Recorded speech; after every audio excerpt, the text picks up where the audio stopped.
चलो फाइनली ये पल आ ही गया जब मैं आसमान में खुले पंछी की तरह उड़ पाऊं। यस, और तुम्हारी ये उड़ान मैं अपने कैमरा में कैप्चर करूंगी। लेकिन मिस्टर आजाद पंछी, कहीं आसमान में इतनी दूर मत उड़ जाना कि आसमान में गुम ही हो जाओ। डोंट वरी मैडम, वैसे भी अगर रोनी जी आसमान में गायब हो भी गए ना तो वापस तो जमीन भी आना पड़ेगा ना। उड़ान भरने से पहले ही आप नीचे आने की बात कर रहे हो। चलो, हो गई तैयारी? All the best.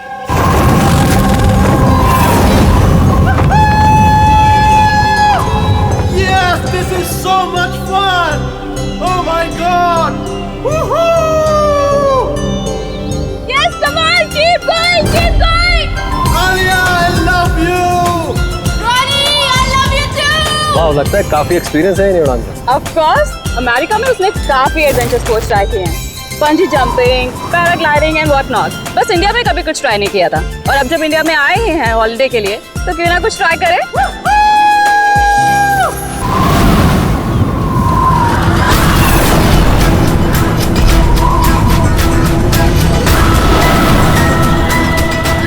रोनी को कुछ हो गया।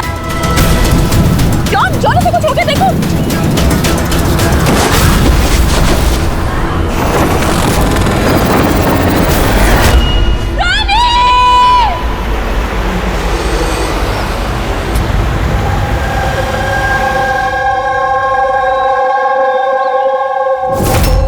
मैं और रोनी तो यहाँ हॉलिडे मनाने आए थे। मुझे क्या पता था कि ये रोनी का आखिरी दिन साबित होगा।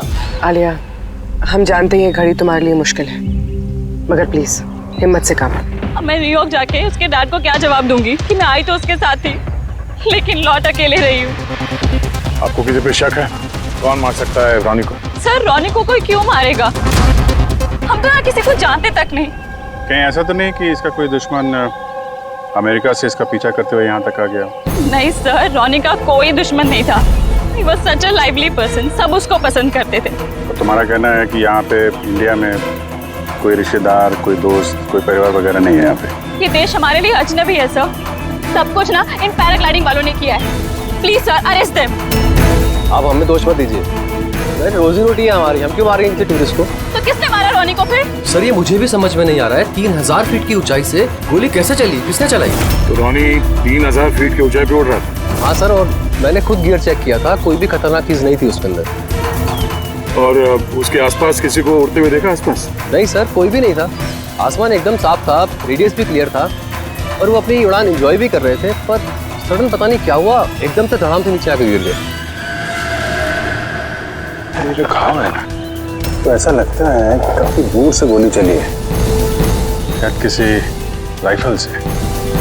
हाँ, राइफल ही होगी, क्योंकि जिस हाइट पे ये उड़ान भर रहा था वहां से तो कोई शार्प शूटर ही गोली चला सकता है, किसी राइफल से। जॉन, यहाँ आसपास किसी को गन या राइफल के साथ देखा है क्या तुमने?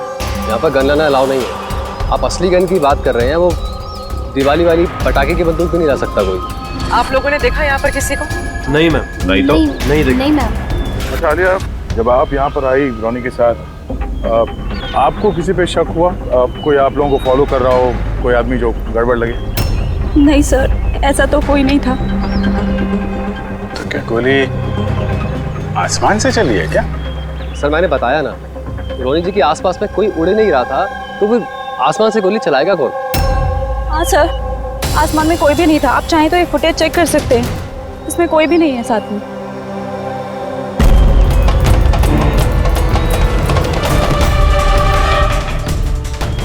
फुटेज में तो रोनी के आसपास दूर दूर तक कोई दिख नहीं रहा है।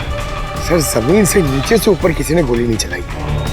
ये कह रहे हैं कि जब वो ऊपर उड़ा था तो कोई उसके आसपास नहीं था, तो ऊपर से भी गोली नहीं चला सकता। ये बताइए, ये गोली चली तो चली कहाँ से और किसने चलाई? कमाल है यार, इसका कोई दुश्मन नहीं है, तो फिर इसको मारने के लिए इतनी प्लानिंग कौन करेगा? एक टेढ़ा केस लग रहा है। तो किसी टेढ़े आदमी को भेज देते हैं, टेढ़े सबूत, शायद उसे कुछ पता चल जाए।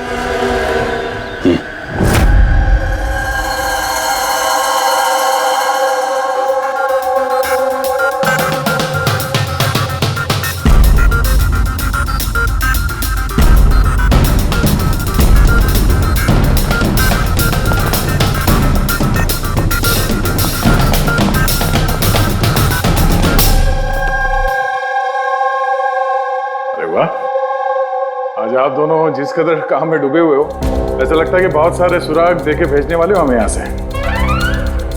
बहुत सारे सुराग? हाँ, और अगर एक भी नहीं मिला तो? सीधे सीधे बता ना, कोई सबूत मिला ही नहीं है, कोई सुराग ही नहीं मिला तुझे। सर उस गोली के बारे में कुछ पता नहीं चला? इतना पता चला है कि भाई ऊपर से किसी यूएफओ ने गोली चलाई हो। यार सारुण के क्या बच्चों जैसे यूएफओ की बातें करते हो, और ये क्या है ये बता, हमें समझाने के लिए किया है क्या? हाँ बता। ये देखो बॉस, रॉनी ग्राउंड से 3000 फीट की ऊंचाई पर उड़ान भर रहा था और गोली लगी है उसे इससे भी ऊपर से, लगभग 1000 फीट की ऊंचाई से, और ये गोली 60 डिग्री के एंगल से लगी है उसे। मुझे तो सोच सोच के चक्कर आ रहे हैं। आसमान में ऊपर से कौन गोली चला सकता है रोनी पे, और वो भी कैसे? अभी ठहर जा, और चक्कर आएगा। बॉस, ये गोली लगभग 3 किलोमीटर की दूरी से चली है ना, बड़ी अजीब बात है। गोली 3 किलोमीटर की दूरी से चलती है, 60 डिग्री में आती है, रॉनी के गले में घुस जाती है टेढ़ी। मतलब राइफल भी इस्तेमाल की है, बड़ी पावरफुल। बिल्कुल बॉस, राइफल भी पावरफुल है और गोली चलाने वाला भी पक्का निशानेबाज। इतनी ऊंचाई पर हवा बहुत तेजी से बहती है और टेम्परेचर भी ऊपर नीचे होता रहता है, फिर भी उसका निशाना चूका नहीं, एकदम अचूक पॉइंट पे लगा। तो गोली चलाने वाला भी मंजावा खिलाड़ी है सर, एक शार्प शूटर। बिल्कुल, और ऐसे शार्प शूटर आसानी से तो मिलते नहीं जो ऐसा कारनामा कर जाए। लेकिन सर हमने सारे वीडियोस देख डाले। जब रॉनी आसमान में था तो उसके आसपास ना तो कोई चॉपर था ना पैराशूट, आसमान एकदम साफ था सर। वही तो समझ में नहीं आ रहा है कि ये किलर, ये गोली चलाने वाला था कहां पर, जबकि सारा आसमान साफ था, जब बादलों में छुप कर बैठा था। और सर वो गोली से क्या पता चला? कुछ नहीं मिला पूर्वी। मैंने बैलिस्टिक डिपार्टमेंट का पूरा डेटाबेस चेक किया, ऐसी गोली का तो कोई रिकॉर्ड ही नहीं है। सर ये गोली जरूर कस्टम मेड बनवाई गई है। हाँ, अपने हिसाब से बना ली गोली, एक ऐसी गोली जो 3 किलोमीटर से चलती है और बिल्कुल निशाने पे लगती है। और सर अगर ये गोली इतनी जबरदस्त है तो इसकी राइफल भी काफी स्पेशल होगी। हाँ, एक काम करते हैं, ये गोली फायर आर्म्स विंग और बैलिस्टिक डिपार्टमेंट में भेजते हैं, देखते हैं क्या रिपोर्ट आती है। अब ये जो भी कोई है इतने ऊपर चला गया खून करने के लिए, अब जल्द से जल्द इसे जमीन पर लाते हैं।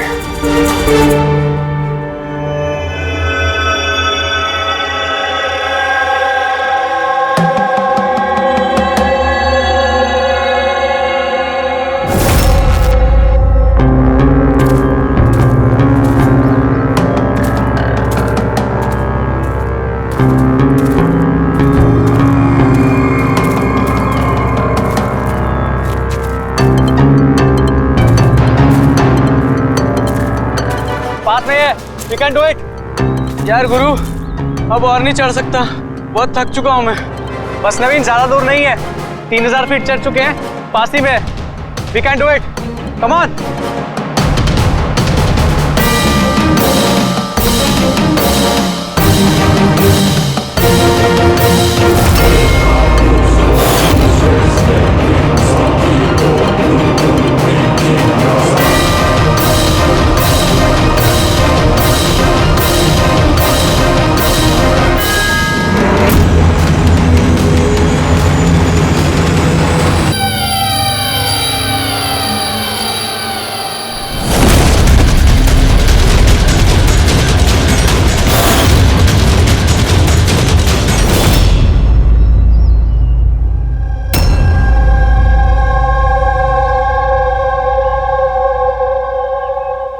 ऐसे लग रहा है जैसे रॉनी के मर्डर की फोटोकॉपी देख रहे हैं।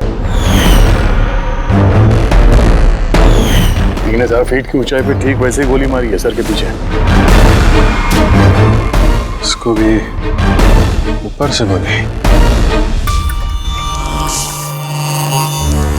क्या आप लोग जब ट्रैकिंग कर रहे थे तो ये हितेन के पीछे भी कोई था क्या? नहीं सर, हितेन ही सबसे पीछे था सर। सर ये देखिए फुटेज। सर ये वही जगह है जहाँ पे ये सब कुछ हुआ। कमाल है। पीछे तो सिर्फ खुला आसमान है, ऐसी कोई जगह दिख ही नहीं रही जहां से गोली चलाई जा सके। फिर इसे गोली कहां से लगी? दोनों केसेस में पता नहीं चल रहा है कि गोली चली कहां से है। सर एकदम सही कह रहे हैं। आसमान से कोई कौवा या कबूतर थोड़ी गोली चलाएगा। ये गोली चली तो चली कहां से? और ये दोनों गोलियां 24 घंटे के अंदर अंदर चली। मुझे लगता है इन दोनों केसेस का आपस में कोई ना कोई कनेक्शन तो है। तो ये हितन काम क्या करता था? सर वो कॉलेज स्टूडेंट था सर, मुंबई ग्रेजुएशन करने आया था सर। ट्रैकिंग का बहुत शौक था उसको। अजीत, समझ में नहीं आ रहा कोई एक कॉलेज स्टूडेंट को मारने के लिए इतनी प्लानिंग क्यों करेगा? वही तो, पहले रॉनी और अब ये हितन। इससे पहले कि आसमान से चलने वाली गोली का कोई तीसरा शिकार हो जाए, इस खूनी तक पहुंचना होगा जल्दी से जल्दी। पिछले 24 घंटों में 2 खून हुए हैं, दोनों जवान बच्चे हैं, और दोनों को मारने का तरीका भी क्या हाई प्रोफाइल। सर दोनों की मौत हुई है एडवेंचर स्पोर्ट्स करते हुए। जमीन से हजारों फीट ऊपर मारा है सर। मगर सर सोचने वाली बात है कि खूनी ने ये एडवेंचर स्पोर्ट वाला समय ही क्यों चुना इनको मारने के लिए? वो तो उन्हें कभी भी मार सकता था। इतनी लंबी प्लानिंग 2 बच्चों को मारने के लिए। सिर्फ प्लानिंग ही लंबी नहीं दया, गन भी लंबी। ये ऐसी। ये कौन सी राइफल है सर? ये है TX-65, रशियन गन है बॉस, लॉन्ग रेंज। ऐसी ही गन से मारा गया होगा। सालुंके साहब, क्या इस गन से 3 किलोमीटर दूर निशाना लगाया जा सकता है? हाँ रेडी, शूटिंग रेंज में ट्राई करके देख लिया है, इसकी रेंज 3 किलोमीटर से ऊपर ही है। ऐसी गन तो आर्मी वालों के पास या फिर आतंकवादियों के पास ही मिलेगी। बिल्कुल बॉस, और इसीलिए मुझे लगता है कि ये सिर्फ मर्डर का मामला नहीं है, कोई बहुत बड़ा गुनाह होने वाला है, लार्ज स्केल पर। दया, सर काम करो, दिल्ली में जाओ इंडियन इंटेलिजेंस विंग में और पता लगाओ कि ये ऐसी गन किसके हाथ लगी थी और कैसे।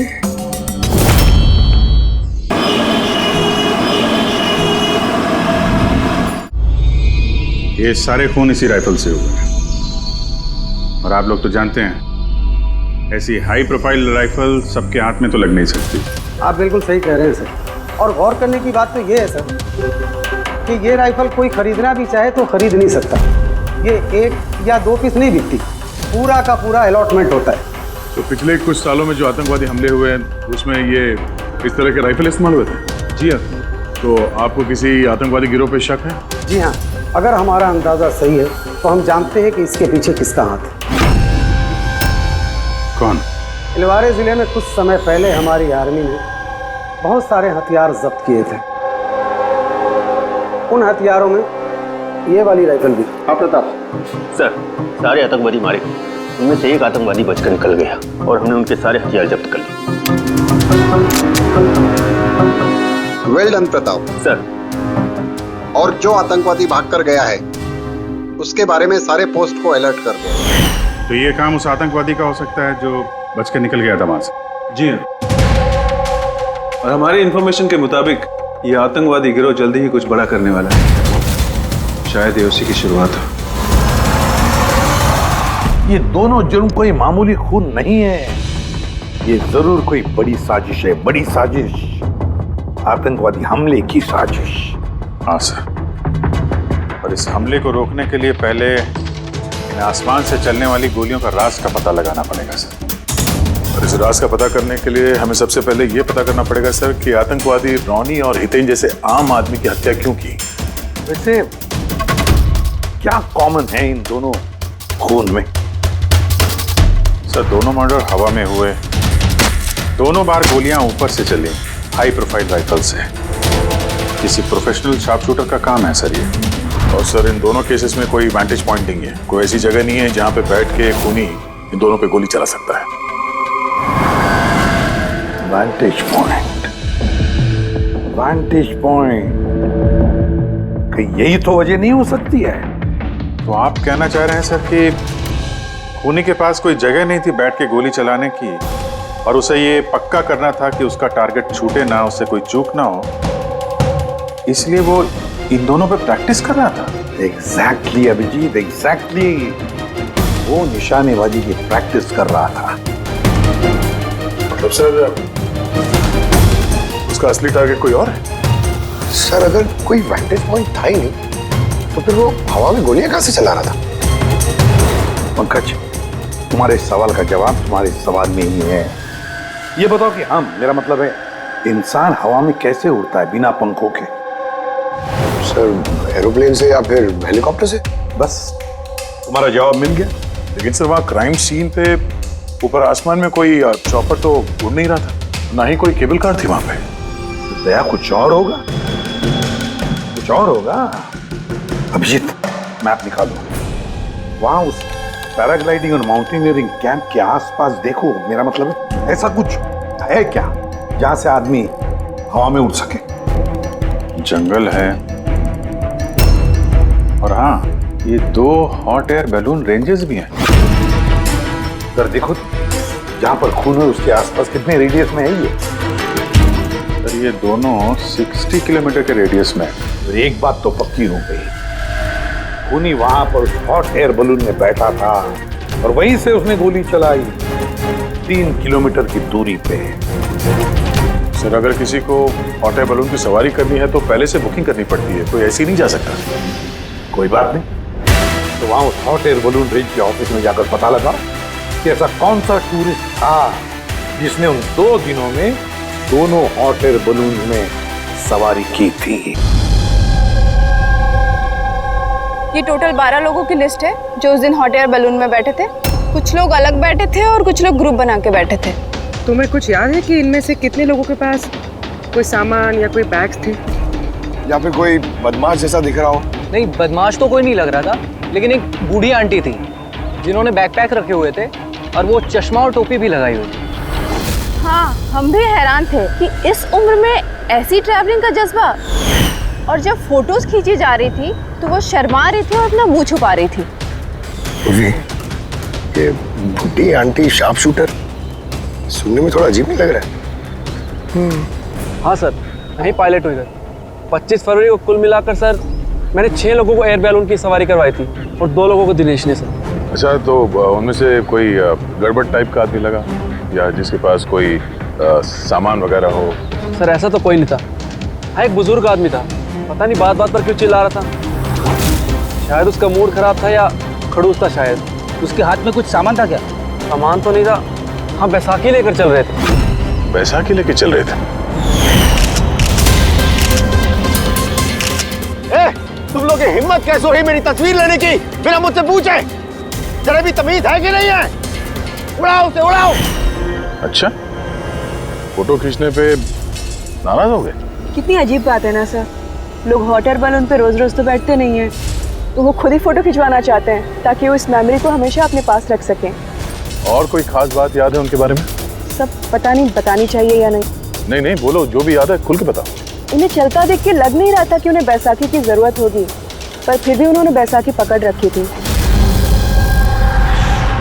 अच्छा,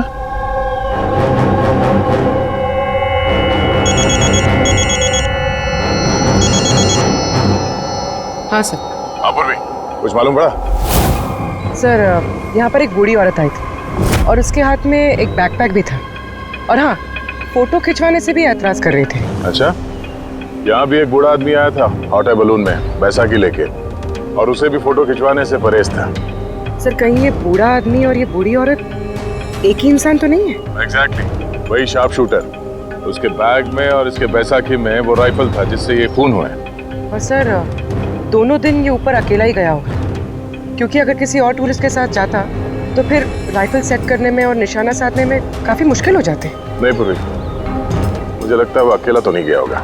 मतलब हॉट एयर बलून चलाना और साथ में ये राइफल भी चलाना, दोनों काम एक साथ करना जरा मुश्किल है। इस हॉट एयर बलून का पायलट भी होगा साथ में। मतलब सर इस जुर्म में पायलट भी मिले हुए हैं? यस, एक काम करो, उस पायलट को पकड़ो जल्दी। उस दिन उस बूढ़ी औरत को ऊपर बलून में कौन ले गया था? पायलट कौन था? संजीव था।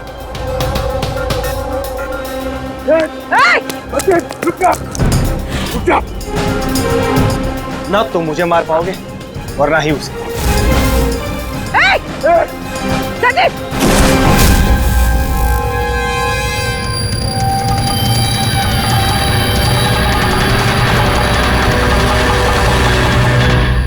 तो अपनी जान देने के लिए तैयार था। ये कोई छोटे मोटे मर्डर्स नहीं है पंकज, कोई बहुत बड़ा मिशन है जिसे अगर जल्द से जल्द नहीं रोका गया तो कुछ बहुत बुरा हो सकता है। अच्छा गीता, 24 फरवरी को जो आदमी ग्रुप में नहीं जाना चाहता था, अकेले जाना चाहता था, उसका पायलट कौन था? कौन लेकर? सोलो ट्रैवलर को तो दिनेश लेकर गया था। कमाल है दिनेश, इतनी देर से चुप बैठे हो, कुछ बोल ही नहीं रहे हो। तुम लोग मुझे पकड़ नहीं पाओगे।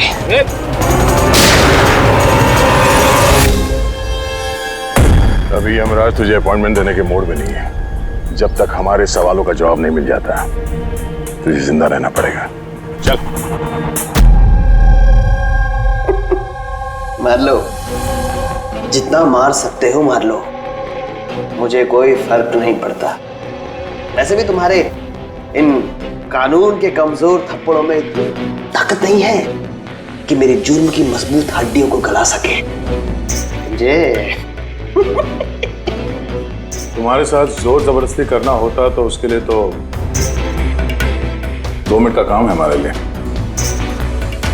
पर बाद में ख्याल आता है तुम्हारे परिवार का, तुम्हारी बहन।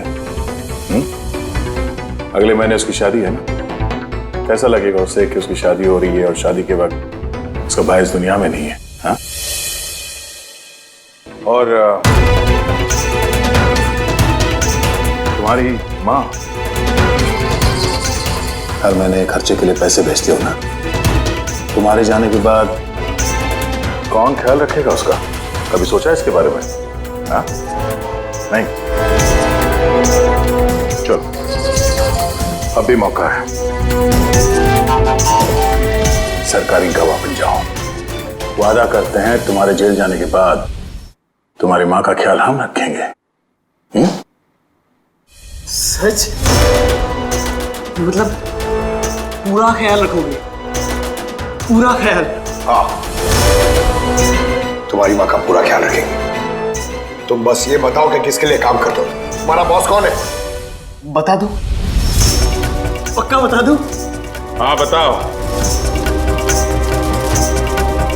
मैं जिसके लिए काम करता हूं ना, मेरा बॉस है सर, उसका नाम है एसीपी प्रद्युमन।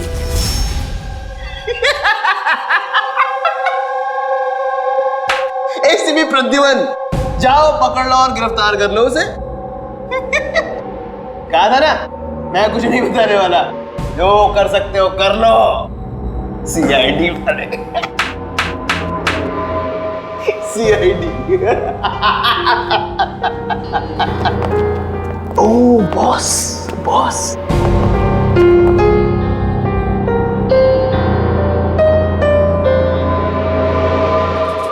कोई बात नहीं, कुछ मत बताना। अब हम ना तुमसे कुछ पूछेंगे, कुछ बताने के लिए तुम पर जोर जबरदस्ती करेंगे, कुछ नहीं, सिर्फ एक करेंगे, हम तुम्हें सोने नहीं देंगे। सोने नहीं देंगे? वैसे भी मैं अगर जागता रहा तो मैं कुछ बताने नहीं वाला हूं आप लोगों को। कोई जरूरत नहीं,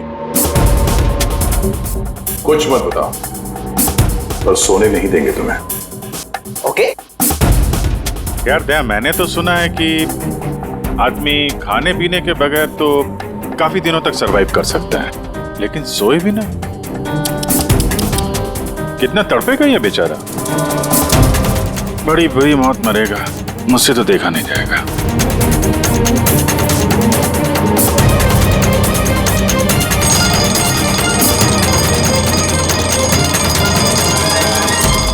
समय काटने के लिए आसानी होगी। हाँ? अपने जिंदगी के आखिरी पल अपनी आंखों के आगे गुजरते हुए देखो, ठीक है? Thank you. सोने मत देना इसको।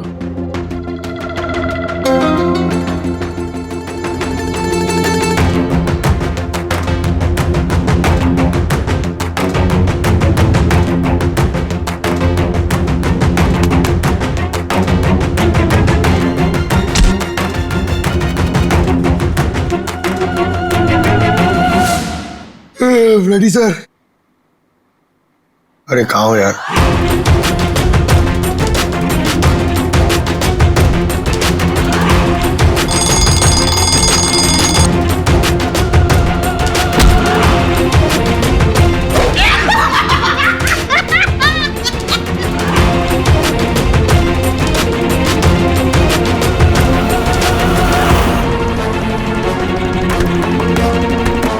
जब तक मुंह नहीं खोलेगा सोने का नहीं, समझे? 5 मिनट में नहीं। नहीं 1 मिनट। 1 मिनट तो सोने दो। 1 सेकंड। सोऊंगा नहीं। नहीं सोऊंगा बिल्कुल नहीं, बिल्कुल नहीं सोऊंगा।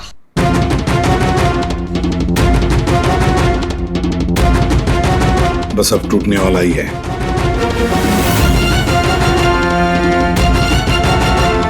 सब बकना शुरू कर देगा अभी।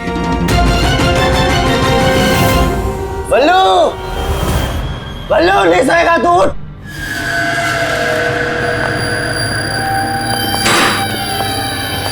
क्या सोना चाहता है? तो सोने देंगे ना भाई, क्या प्रॉब्लम है? चलो हम सोने देंगे तुम्हें। खाली ये बताओ कि तुम्हारे गिरोह का प्लान क्या है? हाँ बता दो। मेरा नाम दिनेश नहीं है। मेरा नाम मेरा नाम बल्लू है, दिनेश नहीं है मेरा नाम। और मुझे स्पेशली इसी मिशन के लिए तैयार किया गया था। और जो 2 मर्डर हुए थे ना, वो प्रैक्टिस थी। हमारा असली मिशन है उसको मारना। और क्या नाम है उसका? वो स्टीव मल्डर। स्टीव मल्डर, वो इंटरनेशनल पीस मीडिएटर, शांति दूत जो हमारे देश आया है, दुश्मन देशों के बीचों शांति का करार करवाता है, आतंकवाद बंद करने के लिए। किसी भी हम नहीं चाहते कि आतंकवाद कभी रुके। और स्टीव मल्डर तो मरेगा, तुम लोग कुछ नहीं कर सकते। और तो कर भी लोगे ना, उसको बचा भी लिया ना, और स्टीव मल्डर को खत्म कर देंगे हम। हमारा जो शार्प शूटर है ना, एकदम रेडी। कहाँ मारने वाले हैं और कब? बोल। वो जब कॉन्फ्रेंस में भाषण दे रहा होगा ना, वो सबसे सही वही सबसे सही समय होगा, क्योंकि उस समय उसके आसपास सिक्योरिटी वाले नहीं होंगे। और जो कॉन्फ्रेंस है ना, ये बिल्डिंग की छत पे है, तो हॉट एयर बैलून पे हमारा शार्प शूटर जाएगा, वहीं गोली मारेगा। कॉन्फ्रेंस 1 घंटे में चालू होने वाला है, अभी जल्द से जल्द पहुंचना होगा। अरे तुम लोग कितनी कोशिश कर लो, नहीं बचा पाओगे उसे। और हाँ, अगर तुम लोगों ने बचा भी दिया ना, तो हम दोबारा प्लान बनाएंगे, दोबारा मार देंगे। कौन मारेगा? कैसा दिखता है वो? अरे मैंने उसकी शक्ल नहीं देखी अभी तक। जब भी आता है भेज बदल के आता है। तुम लोग क्या उसमें पकड़ोगे? हॉस्पिटल ले जाओ जल्दी। सर, क्या हम हॉट एयर बलून रुकवा नहीं सकते जब तक ये कॉन्फ्रेंस पूरी न हो जाए? नहीं फ्रेडी, ये हॉट एयर बलून हम नहीं रुकवाएंगे। अगर आज रोक दिए तो कल दूसरा प्लान करेंगे। आज का प्लान हमें पता है, हम आज ही भिड़ेंगे इनसे।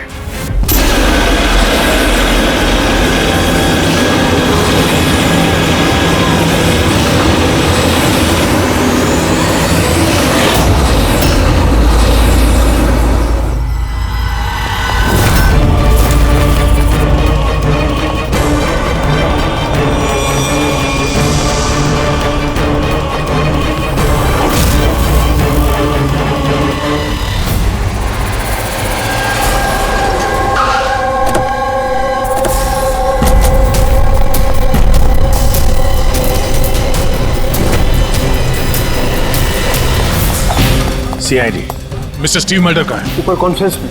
हमें ले चलो उनके पास, जल्दी हरिए।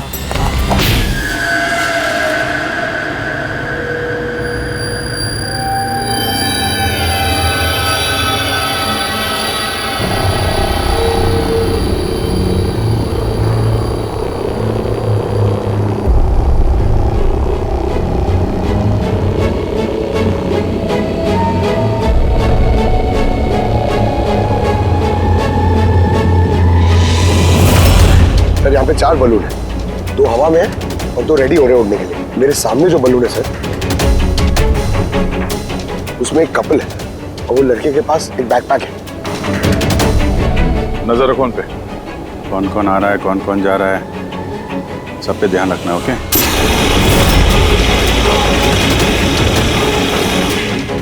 सर उनका बलून टेक ऑफ हो गया सर। हाँ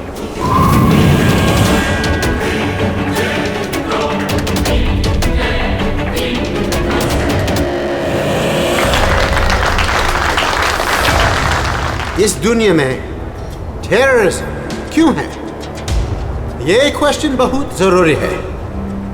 और ये टेररिज्म तभी स्टॉप हो सकते हैं जब सभी देश भाई भाई की तरह साथ रहें। टेररिज्म को जड़ से उखाड़ फेंकना होगा हम सबको।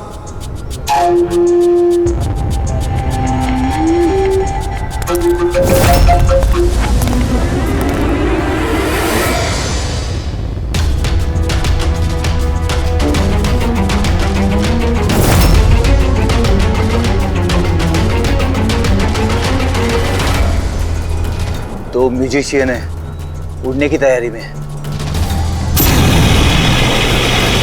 उनके हाथ में गिटार के बैग है।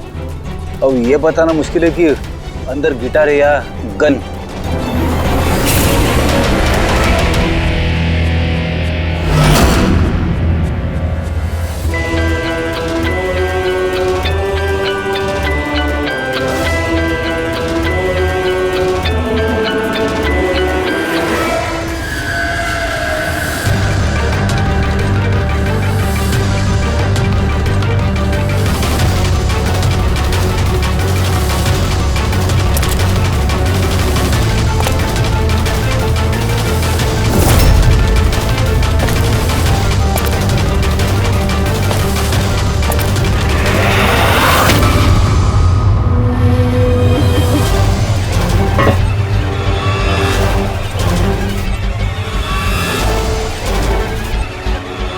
सर और एक आदमी आया है, उसके पास एक बैकपैक और एक क्रच है।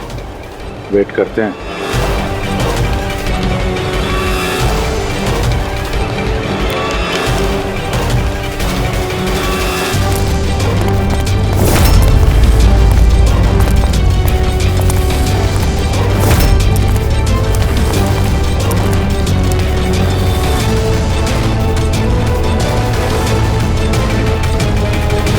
सर कैमरा क्रू वाले आए हैं, उनके पास 2 बैग है।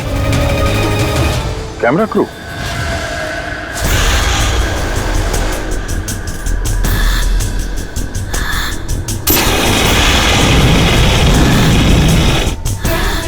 उन्हें नजरों से ओझल होने मत देना। नजर रखो उन पे।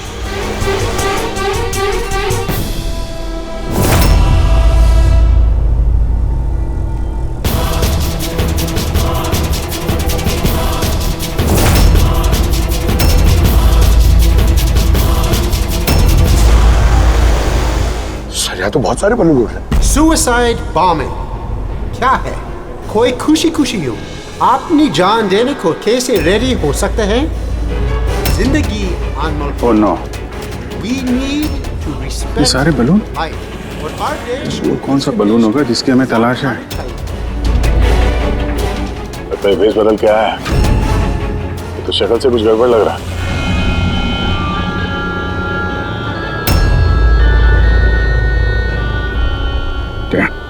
गिटार वाले पे नजर रखो। अपनी गलतियों से सीखना चाहिए हमें, ताकि World War I और World War II जैसे ये तो गिटार है।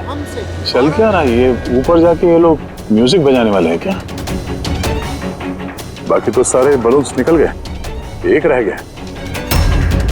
मतलब सर इस बलून में हमारा sharp shooter. Wait and watch. मतलब सर इस बलून है हमारा शार्प शूटर। ये अपनी जगह से हिल नहीं रहा है।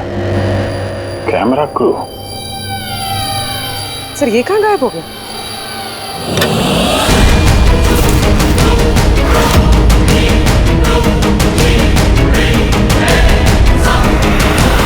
सर इसके पास तो राइफल है, वैसे जैसे साड़ू के सर ने बताई थी। Abhijeet,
mister Steve, your life is in danger.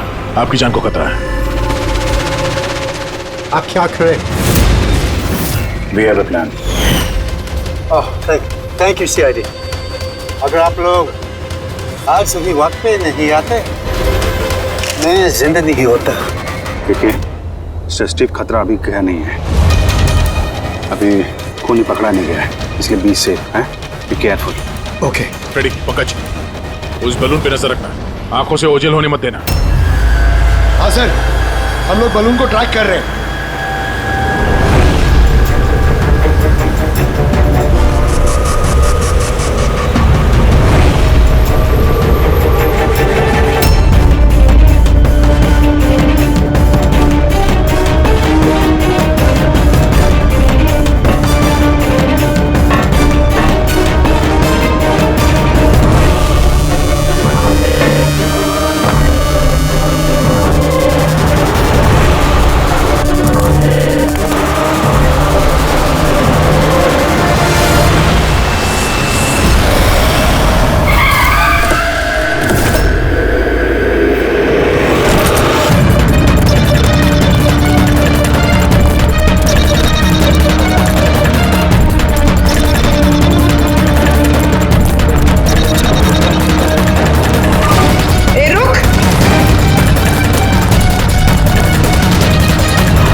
Good job. Congrats. पकड़ गया killer, mister Abhijeet? Yes, Mr. Steve, we got him. Yes. Well done. Well done. CID बरसों से इस देश की सेवा कर रहे हैं और आज एक बार फिर आपने एक खतरनाक टेररिस्ट को पकड़ लिए हैं। अभी वो पकड़ा क्या है? बहुत जल्द हम उसके पूरे ग्रुप को पकड़ लेंगे। Mister Steve, we are very proud of you. आप जैसे लोगों की दुनिया को जरूरत है, जो आप जैसे साहसी हैं और नेक हो।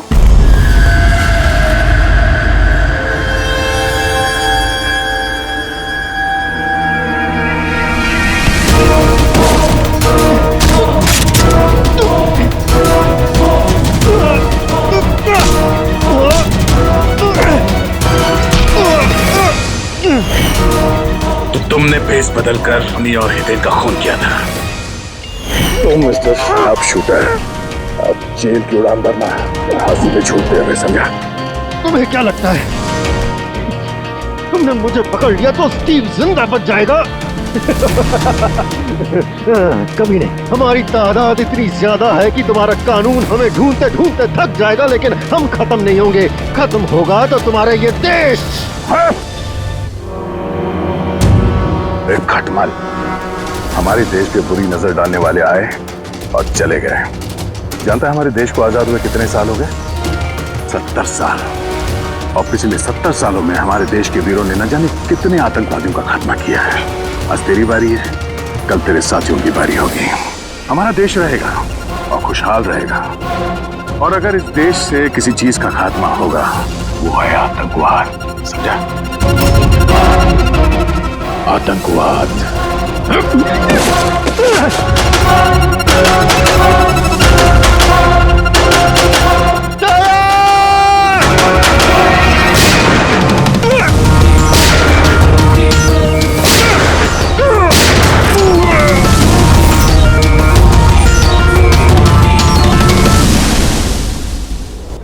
आतंकवादी पीठ पे ही गोली मारोगे? हम लोग यहाँ खाते गोली, यहाँ।